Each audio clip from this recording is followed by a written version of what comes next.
Hola, muy buenas. Para empezar, quiero agradecer al Congreso Internacional de Comunicación Europea, organizado por la Universidad de Sevilla, la oportunidad de exponer aquí esta ponencia. La ponencia se titula La izquierda clásica y los Estados Unidos de Europa, una relación ambigua. En ella voy a tratar de explicar cómo ha sido, a lo largo de distintos autores, la relación de la izquierda clásica, del marxismo, con la idea de los Estados Unidos de Europa, la idea de una integración europea parecida o semejante a como la entendemos hoy. Aunque hay antecedentes, pero se suele considerar a Víctor Hugo, en su discurso en el Congreso Internacional de la Paz en París en 1849, el primero que fue el primero que formuló la idea de una fraternidad europea entre las naciones de Europa, expresada precisamente en el concepto de los Estados Unidos de Europa, a imitación de los Estados Unidos de América. Eh, es una idea básicamente utópica que tiene una raíz fuertemente burguesa. Tal como Víctor Hugo lo expresa, estamos hablando de pues, la idea de naciones diferenciadas que se unen para formar un gran cuerpo político, pero manteniendo sus diferencias y todo siempre con respeto a la propiedad privada, el libre comercio, quitar los aranceles, en fin, todo un poco esas ideas librecambistas, de economía de mercado, en fin, básicamente una idea muy parecida, muy moderna, por decirlo así, de lo que entendemos ahora como Unión Europea o Comunidad Europea, etcétera.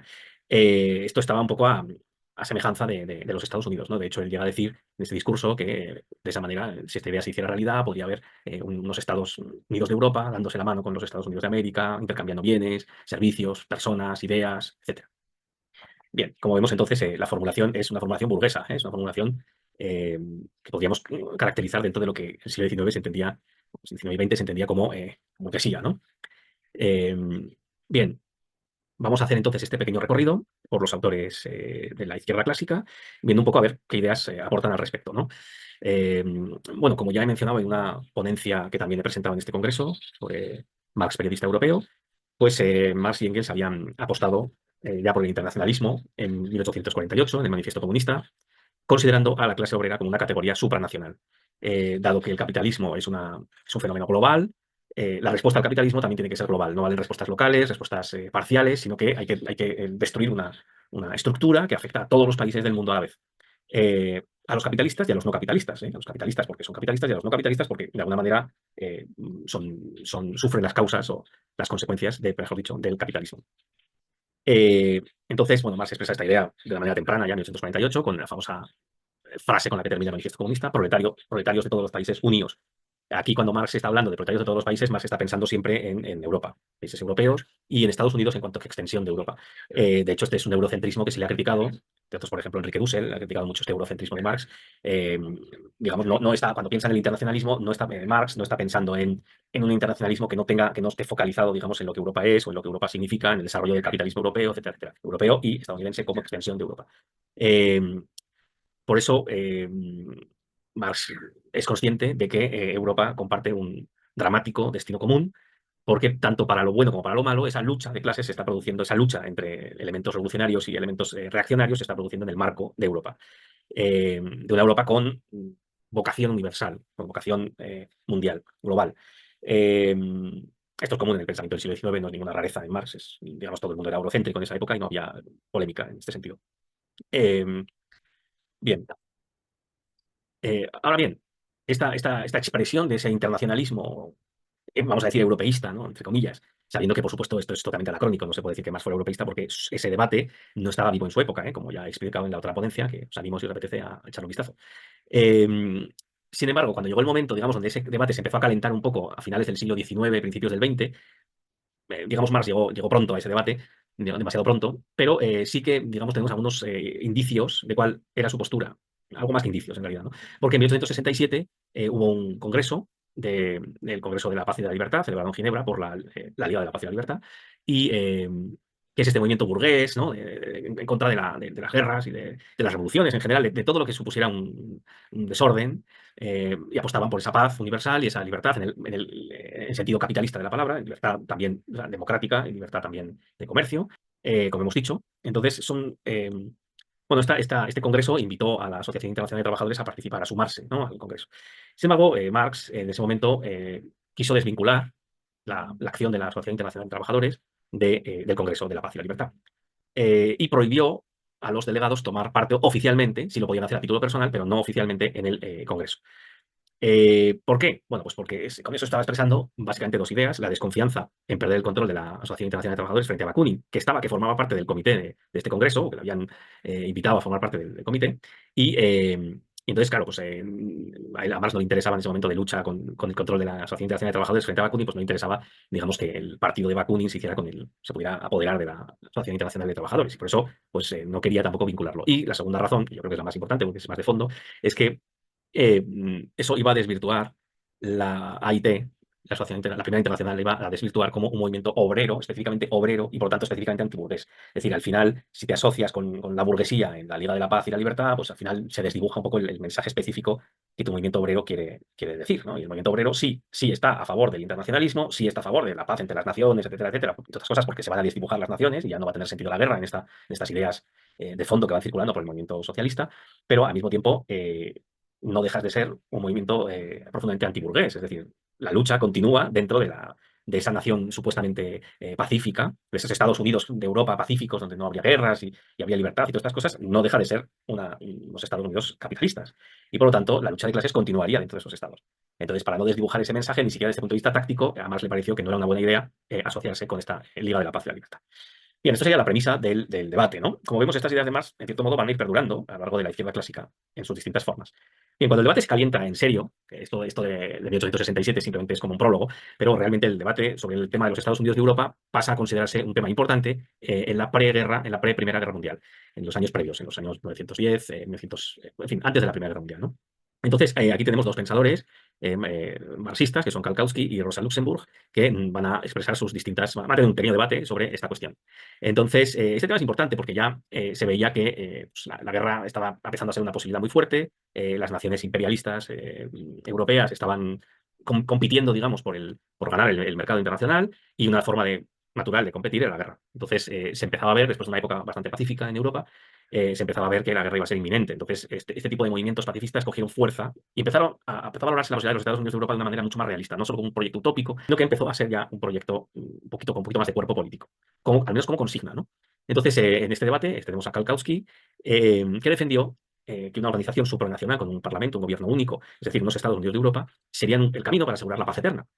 Pero eso solo sería posible en un estado muy avanzado del capitalismo y solamente si esa idea contaba con el apoyo de los obreros. Los obreros podrían forzar a la realización de esos Estados Unidos de Europa. Y él pensaba que esa era una opción que era importante. O sea, él creía que la única manera seguramente de evitar la guerra sería que el movimiento obrero remara a favor de esta idea de Estados Unidos europeos.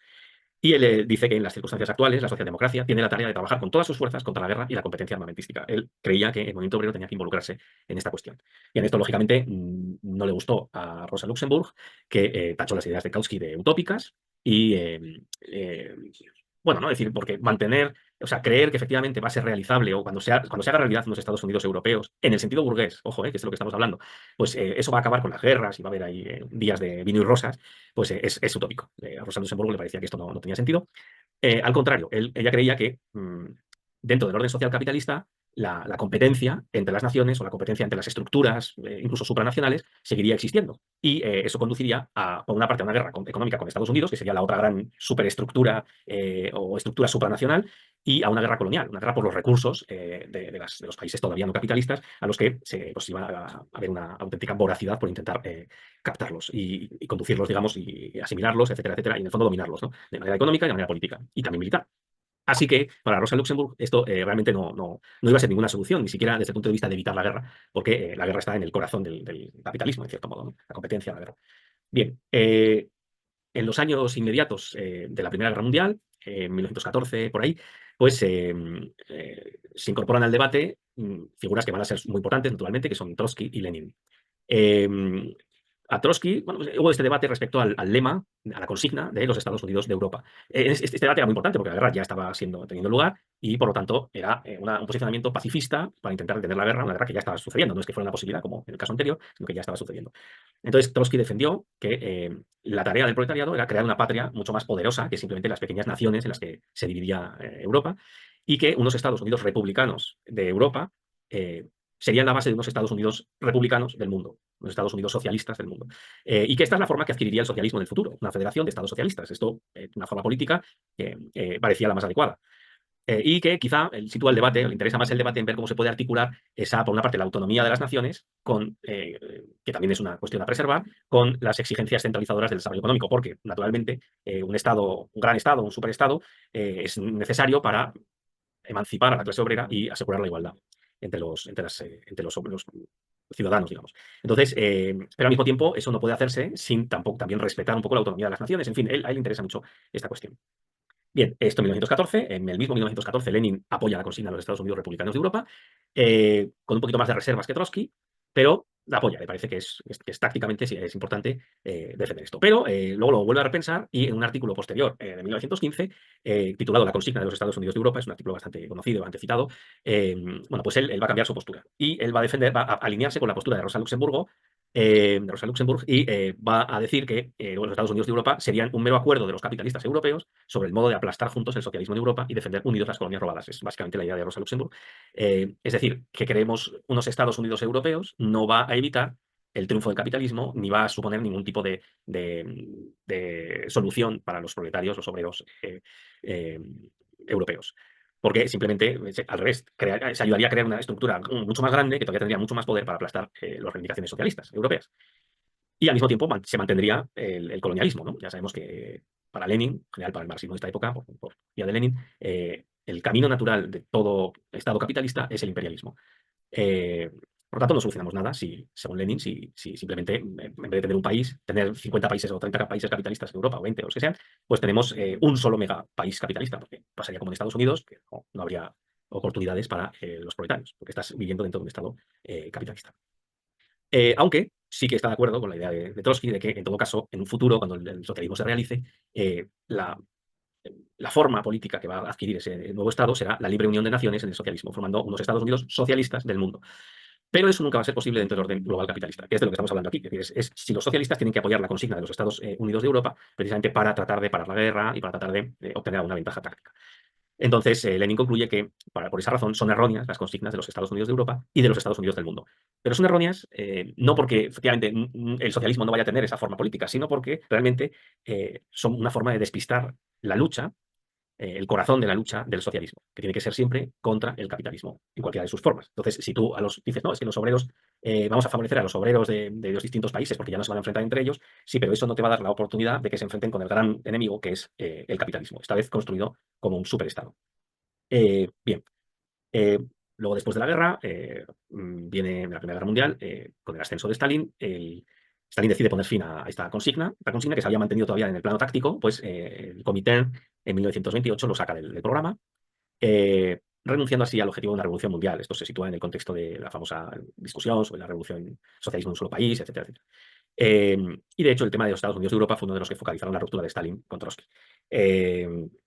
Por lo tanto, esto ya supuso, ya el estalinismo, digamos, supuso que esta consigna se fue a vía muerta, y por eso cuando luego llegó todo el tema de la Unión Europea, la Unión Europea, en fin, se fue desarrollando en las distintas etapas, pues el socialismo oficial estalinista quedó totalmente al margen de este debate, pues porque efectivamente era un debate en el que no querían entrar. Digamos que ellos tenían ya su propio modelo, que era una especie de Estados Unidos soviéticos de Europa, ¿no? O algo así, hubiera podido llegar a ser el caso, ¿no? Pero siempre bajo la órbita de Rusia, en fin, de la Unión Soviética, con esa especie de nacionalismo extraño de la Unión Soviética. En fin, por ir concluyendo, pues estos recelos de la izquierda clásica a una hipotética integración europea burguesa han sido una línea constante hasta nuestros días.